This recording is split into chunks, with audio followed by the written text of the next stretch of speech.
जब मैं सीमा सुरक्षा बल में जन्म लिया, भारतवर्ष में आतंकवाद अपना पैर पसार चुका था। 40 साल सर्विस करते हुए तमाम साथियों की शहादत देखते हुए, आतंकवाद से लड़ते हुए यह भी देखा कि जम्मू कश्मीर से आज वहां पर केवल एक ही धर्म और जाति के लोग हैं। हिंदू धर्म के पंडित लोग, जिनका पूरा जम्मू कश्मीर था, जिनकी सारी संपत्ति थी, आज वह वहां पर नहीं है। 2014 के बाद, बीजेपी के आने के बाद ऐसा महसूस हुआ 370 और 35 ये खत्म किया जा रहा है। अब रास्ता साफ होगा। रास्ता भी साफ हो गया, महसूस भी हुआ। आज नहीं तो कल पंडितों का पुनः स्थापित होना अपने निजी घर, निजी संपत्ति पर स्वाभाविक है, होगा। मगर जो दुख इस भारत देश ने झेला कि डॉक्टर हरि सिंह के जम्मू कश्मीर में आज शर्मा जी नहीं है, जब मुझे महसूस होता है कि कहीं पश्चिम बंगाल में बीजेपी हार तो नहीं जाएगी। यह जीवन है, सोच बदलती रहती है।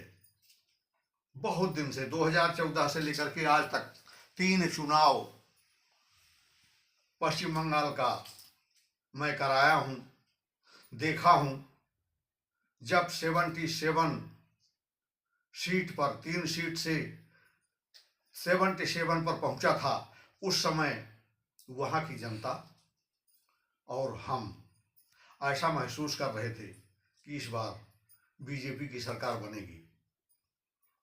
महसूस हुआ कि भारतीय जनता पार्टी के वोट कुल इतने ही होंगे, क्योंकि उतना परिश्रम के बाद, और फिर भी भारतीय जनता पार्टी नहीं जीती। अब भारतीय जनता पार्टी जीते या ना जीते, इस पर मैं इतना सोच विचार, इतनी भूमिका क्यों मना रहा हूं।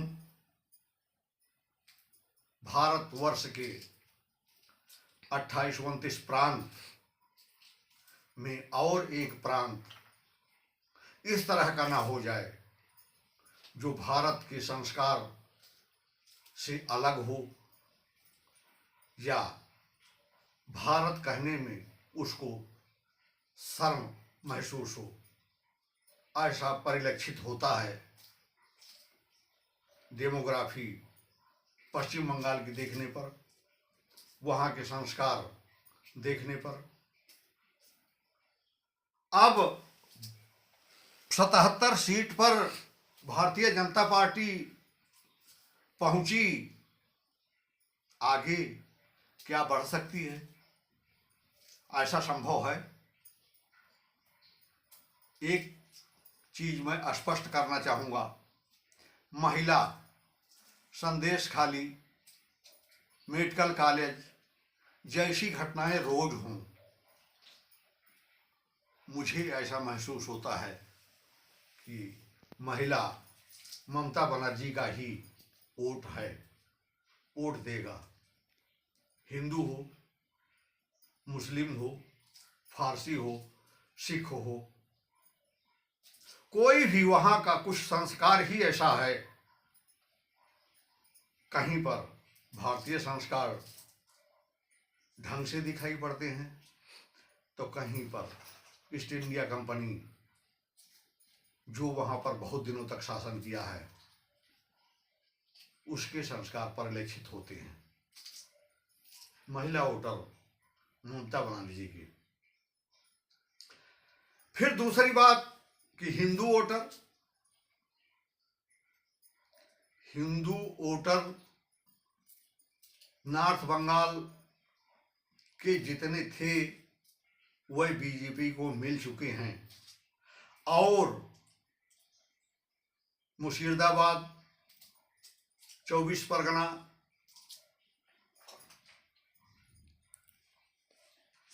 और दिनाजपुर, उत्तर दिनाजपुर, दक्षिण दिनाजपुर, इस तरह के जो सीमांत जिले हैं वहां पर भी हिंदू की कोई कमी नहीं है। कलकत्ता में हिंदू की कोई कमी नहीं है, मगर हिंदू एक तो शासा हुआ है, डरा हुआ है कि ज्योति बसु सरकार से तो बच गया, अब टीएमसी से कैसे बचूंगा। उदाहरण के लिए आप हर चुनाव में देख रहे होंगे, 1000 हिंदू बलि के बकरे बनते हैं और 3-4 हजार हिंदू पश्चिम बंगाल छोड़ करके आसाम में जाकर के बहुत दिनों तक गुजारा करते हैं, जब तक कि पिछली कहानी वहां की जनता भूल न जाए। प्रश्न उठता है, केंद्रीय सुरक्षा बल जरूरत से ज्यादा लगाने के बावजूद पश्चिम बंगाल में इस तरह का चुनाव, रक्त रंजित चुनाव क्यों होता है? बीजेपी क्यों नहीं जीतती है? जो स्थानीय सरकार होती है, पश्चिम बंगाल की सरकार अर्थात टीएमसी, ममता बनर्जी की सरकार, केंद्रीय बल का आना, रेलवे स्टेशन पर उतरना, गाड़ियों पर लोड करके और किसी ऐसे एकांत जगह पर जहां आसपास गांव भी ना हों वहां पर उनका छोड़ना और चुनाव खत्म होने के बाद उन्हें फिर रेलवे स्टेशन ले जाकर के अपने रिटर्न यूनिट, आप अपनी यूनिट में जाएं। क्या हो रहा है, किस तरह से हो रहा है, किसका कत्ल हो रहा है, एक बाहुबली दूसरे बाहुबली को मार रहा है या हिंदू बीजेपी के वोटर मारे जा रहे हैं, इससे कोई लेना देना नहीं। पॉइंटों पर लगाए जाते हैं, हर बूथ पर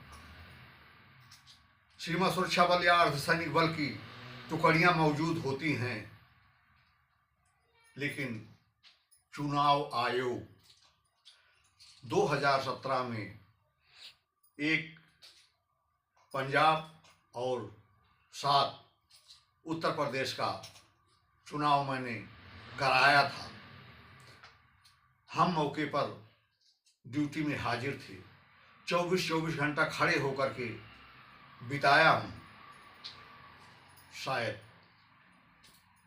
चुनाव आयोग उस समय पीले पीले कागज पर 9 पॉइंट लिख करके मुझे दिया था कि आपकी ड्यूटी क्या बनती है, आप क्या ड्यूटी करेंगे, जिसमें साफ सुथरे लफ्जों में एक लाइन ये भी लिखा हुआ था कि गेट के आगे पूरी एरिया में सुरक्षा की जिम्मेवारी या जो सुरक्षा बल की ड्यूटी बनती है की जिम्मेवारी अर्धसैनिक बल की होगी। पुलिस बल गेट के बाहर भीड़ या किसी भी तरह की ऐसी गतिविधि जो समाज के लिए नुकसानदायक हो के लिए ही रखी जाएगी।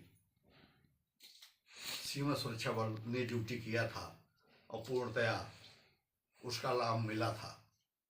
वो ड्यूटी पश्चिम बंगाल में नहीं हो पाती। अब हिंदू, क्या वहां का हिंदू हिंदू नहीं है? हिंदू है, मुसलमान हैं, रोहिंग्या हैं, घुसपैठिए हैं, सब कुछ है, लेकिन जरूरत से ज्यादा संख्या में रोहिंग्या और बांग्लादेशी घुसपैठिए हैं जो मरने और मारने पर उतारू हो जाते हैं। उनसे निपटने के लिए महसूस करता हूं, जो अभी आईपैक के ऊपर एनआईए ने छापा मारा। खैर, कोयला की तस्करी के मनी लॉन्ड्रिंग में वहां पर छापा पड़ा था, लेकिन ऐसे समय पर एक दरोगा बन करके, दरोगा के रूप में वहां की सीएम ममता बनर्जी और उस प्राइवेट घर पर जा पहुंची। उन्होंने जो कार्रवाई की, मुझे लगता है एक मौका है। 356 अर्थात राष्ट्रपति शासन तो हमारे आदरणीय मोदी जी लगा नहीं सकते, क्योंकि चुनी हुई सरकार है, तो संविधान के विपरीत आदरणीय प्राइम मिनिस्टर मोदी जी कभी जा ही नहीं सकते। इस वजह से राष्ट्रपति शासन तो नहीं लग सकता, लेकिन 355 का प्रयोग करके सुप्रीम कोर्ट के आदेश पर जो वहां पर मुकदमे एनआईए ने दाखिल किया है, 355 के आधार पर सरकार बनी रहे, सरकार के कामकाज चलते रहें, लेकिन सुरक्षा परिधि गवर्नर के हाथों में चली जाए और अर्धसैनिक बल वहां पर ठीक तरह से, वो ना टीएमसी का हो ना बीजेपी का हो, उतने टीएमसी का हो उतने बीजेपी का हो, के साथ चुनाव कराए, तब संभव है कि बीजेपी वहां पर जीत सकती है। अगर ऐसा होना भी स्वाभाविक ना हो, तो मैं देश हित में, देश के लिए राष्ट्र सर्वोपरि है। जम्मू कश्मीर, केरल, पश्चिम बंगाल, बार बार जो नाम आते हैं, पश्चिम बंगाल को भारत देश का, भारत देश की संस्कार का, भारत देश की सभ्यता का बनाए रखना है। तो अभी तक 2014 के बाद ना कोई चोरी हुई है, ना कोई वोट चोरी हुई है, ना कोई असंवैधानिक कार्रवाई हुई है। इसमें अगर कोई ऐसी कार्रवाई करना भी पड़े तो टीएमसी को हराना बहुत जरूरी है। सरकार को वो सब कुछ कर लेना चाहिए, वो कदम उठा लेना चाहिए, जिससे राष्ट्र के 29 स्टेट पूर्णतया उसी रूप में बने रहें और निर्मल भारत की स्थापना होती रहे।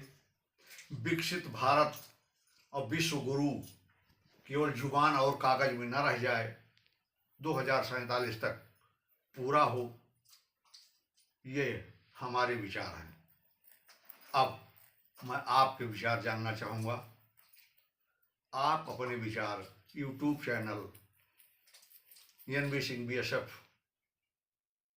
तिरंगा को सब्सक्राइब करके, वीडियो को लाइक करके कमेंट में ज़रूर बताएं कि भारत देश का पश्चिम बंगाल हमेशा उसी रूप में बना रहना चाहिए, या बना भी रहे और बांग्लादेश के रूप में रहे, कार्रवाई वहाँ की बांग्लादेश के रूप में या कट्टरता की सोच के रूप में होती रहे। आप इसके खिलाफ हैं या इसके अनुरूप हैं, के लिए मैं आपसे गुजारिश करता हूं। अगर वीडियो आप तक पहुंचता है, आप देखते हैं, तो कमेंट करके और लाइक करके हमें अवश्य बताएं। मैं इसका इंतजार करता रहूंगा। जय हिंद, जय भारत।